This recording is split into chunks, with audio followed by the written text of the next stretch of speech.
continuando a nossa aula de análise de malha, vamos trabalhar então o nosso primeiro exercício. Antes de começar a levantar as equações de malhas, a gente sempre tem que separar as malhas, né, em malhas linearmente independentes, ou seja, malhas que não estão contidas dentro de outras malhas. Depois, atribuir as correntes de malha, né, com nome e sentido. No caso aqui já está feito, né? Eu tenho 4 correntes de malha, tem 4 malhas, 4 correntes de malha e foi atribuído o sentido horário a todas elas, né? Então, e daí, depois disso, a gente precisa atribuir tensões para os elementos. Nesse caso aqui, para os elementos resistivos e para essa fonte de corrente ali, né? Para ajudar na nossa análise. A gente vai atribuir essas tensões porque isso vai ajudar na escrita das equações, já que a gente vai usar a lei de Kirchhoff das tensões, né? Então, como é que eu faço a atribuição de tensão depois que eu que eu separei as correntes das malhas, né? Como nós trabalhamos com a convenção passiva de sinais, eu uso essa convenção e essa corrente de malha para atribuir as tensões. Tem jeito certo de fazer isso? Jeito errado? Não tem. Tem o jeito que vocês gostam de fazer, né? E aí, como eu já falei, é importante o hábito, né? Para não errar. E a convenção que vocês atribuírem de tensão, né? De polaridade de tensão, ela é bem importante, porque é essa convenção que vai relacionar uma equação com a outra, né? No sistema de equações. Então, aqui nós vamos ter 4 equações, né? 4 variáveis. Então, é isso, né? Bom, vou começar aqui pelo R1, pela corrente A. Então, a gente vai colocar aqui corrente entrando pelo positivo desse elemento, mais e menos, vou chamar aqui de VR1, tá? Depois, continuo nessa malha, obedecendo aqui a corrente de sentido horário, entrando no positivo, mais e menos VR3, tá? Depois eu parto para a próxima malha. O R1 já foi determinado, não precisa fazer de novo. O R2 está aqui, corrente entrando pelo positivo do elemento passivo, né? Convenção passiva de sinais, VR2. Depois eu vou para essa malha, o R3 já foi determinado ali, uma polaridade, né? Já se convencionou a tensão, vou fazer isso só no R4. Corrente C, né, de malha, entrando no positivo do elemento passivo, tá aqui. E a mesma coisa aqui na última malha, entrando VR5, tá? Ok? Então, determinei, né, convencionei, na verdade, tensões para os elementos e vou começar a fazer a lei de Kirchhoff nas malhas, né? Vou fazer, então, a lei de Kirchhoff das tensões na malha A, tá? Bom, aqui tem uma tensão também, tá? Deixa eu colocar para vocês. Positivo, né? Tá aqui em cima, mais e menos, vou chamar isso aqui de V da fonte de corrente. O que acontece é que essa tensão da fonte de corrente, eu não vou conseguir determinar em função das correntes de malha, né? O que a gente faz é, levanta a equação de malha com a lei de Kirchhoff das tensões, depois utiliza essas correntes de malha e a lei de Ohm para reescrever essas tensões e assim diminuir o número de variáveis do meu circuito, né? Porque, observem, se eu escrevesse tudo em função de tensões, eu teria VR1, VR2, VR3, VR4, VR5. E a gente sabe que só tem 4 equações de tensão linearmente independentes nesse caso aqui, né? Então, ao usar essa tensão dessa fonte de corrente aqui, eu estou inserindo uma nova variável, porque eu não consigo utilizar a lei de Ohm para uma fonte, né? A lei de Ohm é aplicada para resistores, né? Aqui, então, acontece uma coisa que eu gosto de chamar de hora de parar, tá? Como tenho essa fonte na extremidade aqui, ó, tá? Essa corrente de malha, quando ela tá percorrendo a extremidade, ela tá sozinha aqui. Opa! Aqui. Quando ela tá percorrendo a extremidade, ela tá sozinha aqui. Significa que essa corrente é igual à corrente dessa fonte, né? Então, essa fonte de corrente, na verdade, né, a presença da fonte de corrente numa análise de malha, ela é nossa amiga, né? Porque resolve uma variável do sistema de equações. Então, aqui eu posso escrever que a minha corrente de malha IA é igual à corrente da fonte, que é um valor conhecido, né? Poderia ser 2 mA, 4 mA, né? Enfim, tá resolvido. Depois, então, a gente prossegue para a malha B. Eu vou só ressaltar aqui uma coisa que eu gosto de fazer, né? Que eu gosto de escrever com vocês, que é hora de parar. O que significa isso? Não escreve equação para isso aqui, tá? Muita gente escreve equação, às vezes esquece de levar em consideração aquela tensão da fonte, daí faria, por exemplo, a equação da malha com VR1 e VR3 igual a zero, isso está errado, tá? Tem que ter aquela tensão daquela fonte ali. Então, aí acaba gerando um problema no sistema de equações, aí consegue resolver, mas o valor não condiz com a realidade, né? Com as características elétricas reais do circuito, tá? Então, não façam isso, ok? É a hora de parar. Agora a gente vai para a malha B.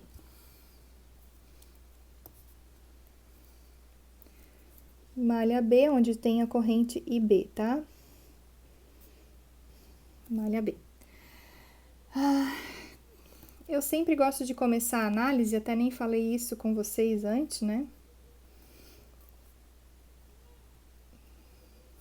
Mas eu sempre gosto de começar a análise nesse ponto aqui, né?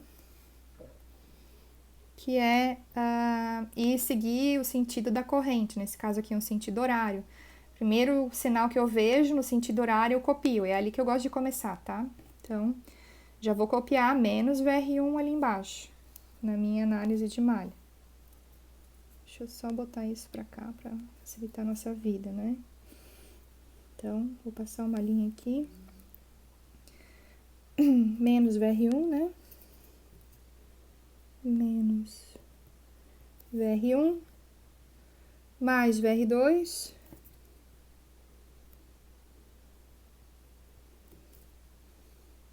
menos V1.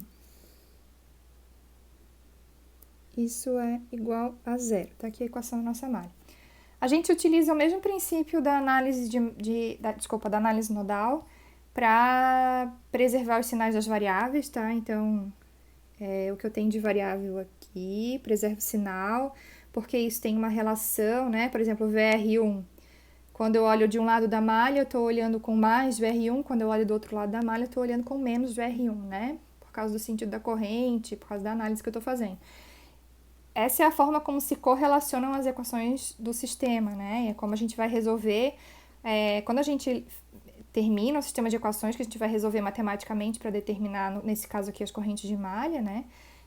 Elas estão todas correlacionadas, né? Então, cuidem para preservar o sinal das variáveis. Então, vou copiar aqui, né? Com o mesmo sinal. Não passem para o outro lado da igualdade. O que eu posso passar para o outro lado da igualdade? As constantes, né? O que são constantes? Elementos conhecidos do circuito. Por exemplo, tensão de fonte, corrente de fonte, resistência, né? Isso são valores conhecidos. Bom, na sequência nós vamos para a malha C, tá? Então, vou fazer aqui, seguindo a ordem ali do circuito. Malha C. Tá? Então, começando pelo lugar que eu gosto de começar aqui, né? Copiando o sinal da tensão no sentido horário, obedecendo ali o sentido que eu convencionei para a corrente, eu vou copiar mais VR4, né? Então, mais VR4, depois menos VR3, menos VR3 e mais V2. Igual a zero. Organizando aqui, né, preservando o sinal das variáveis, VR4 menos VR3, que é igual a menos V2. Tá aqui a equação da malha C. E aí, deixa eu só passar um traço aqui, né? Agora a gente vai para a última malha, então, que é a malha D.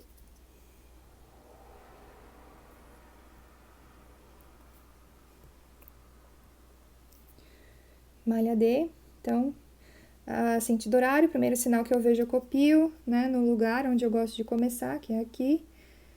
Menos V2. Menos V2. Mais V1. Mais V1.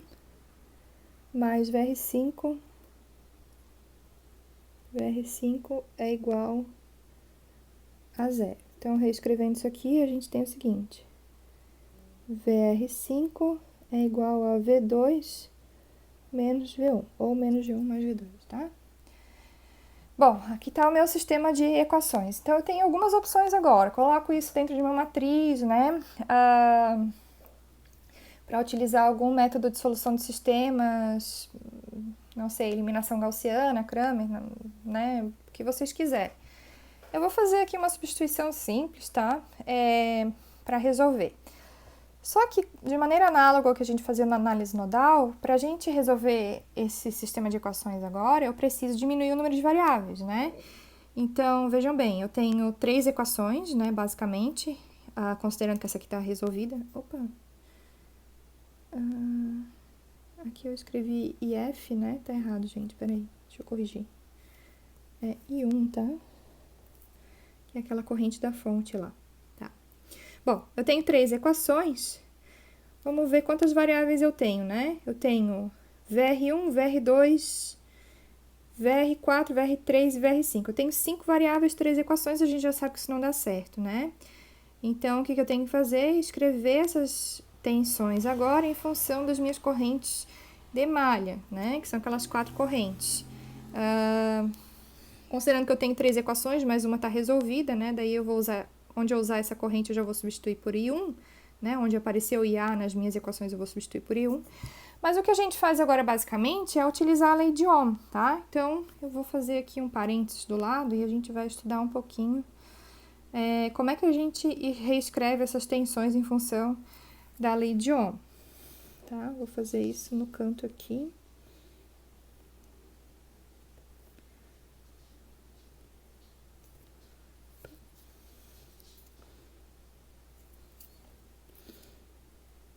Lei de Ohm.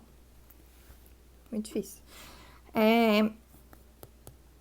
Quando a gente trabalhou a equação da malha B ali, né, eu tenho menos VR1 mais VR2, que é igual a V1, né? Essa é a equação da malha B.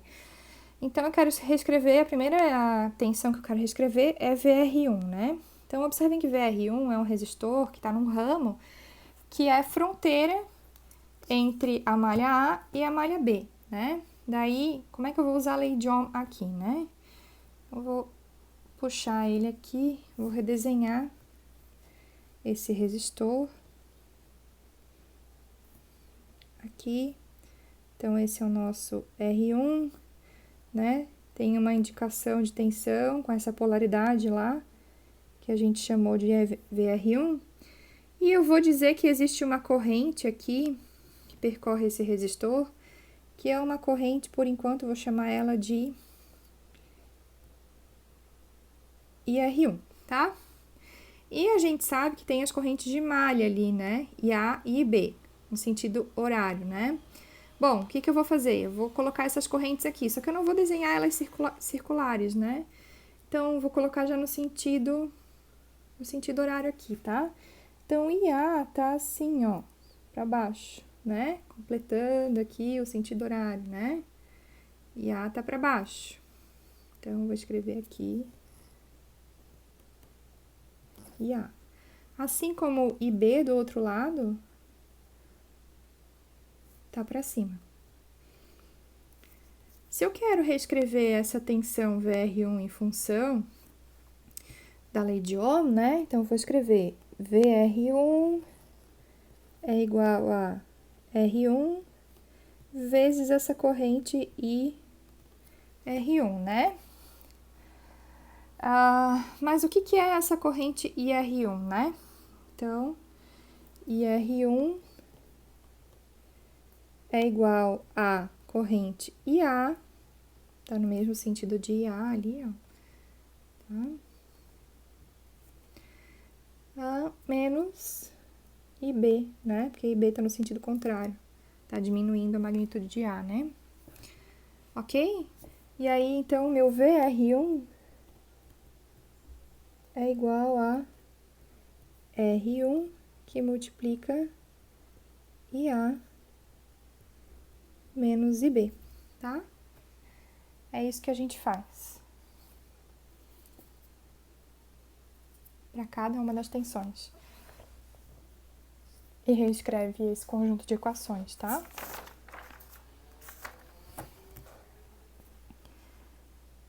Então, a gente vai fazer isso. Eu vou apagar esse cantinho ali, né? Para poder escrever as equações de malha agora utilizando essa referência. Vocês podem copiar isso aqui ou dar um print nisso aqui. E eu vou ter que prosseguir, tá? Então, apagar. Então, agora eu vou reescrever essas tensões ali da malha B em função da lei de Ohm, como a gente já especificou aqui que ia ser feito, né? Então, meu VR1 é menos... Deixa eu botar aqui a indicação, né? Malha B tá aqui. Então, é menos R1 e A menos IB, conforme a gente tinha conversado, né? Então, IA tá no sentido da polaridade, né? De VR1, então, por isso que é IA menos IB. Bom, o VR2, né, que é o segundo ali da malha B, a segunda tensão que a gente quer determinar, esse é um pouquinho mais fácil, porque esse só é percorrido pela corrente IB, né? Então, aqui fica, o sinal lá é mais, né? Mais R2, IB, isso era igual a V1. Organizando os termos iguais, né? Os coeficientes das variáveis, né? Separando isso aqui, a gente fica com menos R1 IA mais IB R1 mais R2. Isso é igual a V1, né?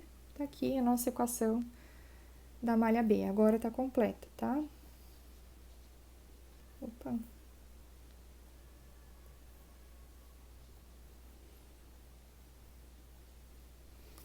Agora tá completa. Vamos para a malha C. Então, malha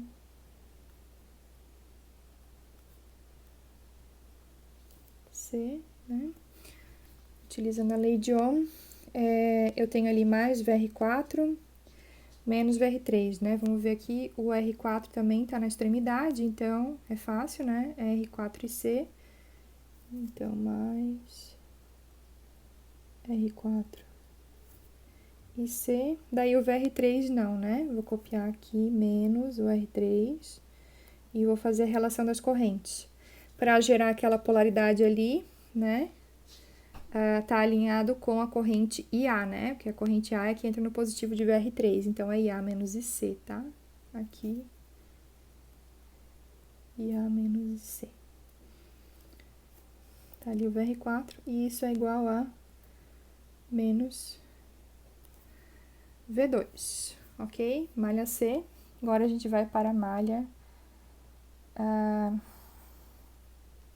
D, né? A malha D tem uma situação aqui, né? O VR5 é R5 vezes ID, né? Tá ali.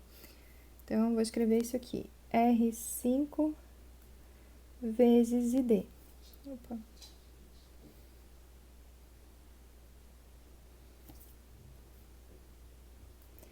Isso é V2 menos V1. Aqui a gente tem uma situação muito boa, né? Tem uma variável só e o resto são todos elementos conhecidos do circuito. Então, eu já consigo determinar essa corrente ID aqui sem partir para um sistema de equações também. Então, ID é igual a V2 menos V1, opa, menos, né? Dividido por R5, tá? ID tá resolvido. Então, deixa eu colocar aqui.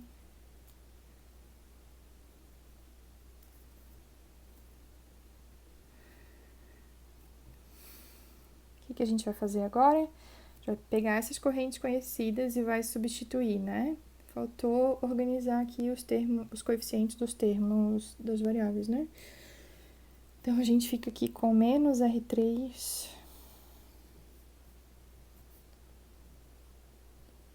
menos R3IA mais C que multiplica R3 mais R4. Isso é igual a menos V2. Aqui está a equação finalizada da malha C, né? Acontece que na malha C eu tenho duas variáveis, o IA e o IC, porém o IA já é conhecida, né? Tá aqui, deixa eu só... IA tá aqui, né?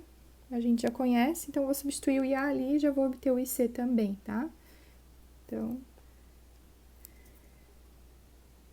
IC é igual a R3I1, né? Que é a corrente da fonte de corrente, menos V2, já passei para o outro lado da igualdade, dividido por R3 mais R4. Tá aqui resolvido o IC. Agora a gente tem que fazer a mesma coisa na corrente da malha, com as correntes da malha B, né? Observem que lá tem o só IA. Deixa eu ver se eu consigo movimentar isso aqui para poder escrever lá, né? Acho que vai ser melhor. Ai, consigo. Né? Tá aqui o IC, D, IA. Vamos lá, fazer a mesma coisa, né? Então, minha corrente B é igual a R1 I1 mais V1 dividido por R1 mais R2. Né? Tá aqui a nossa resposta. Tá aqui o exercício resolvido. Certo? Até mais, gente.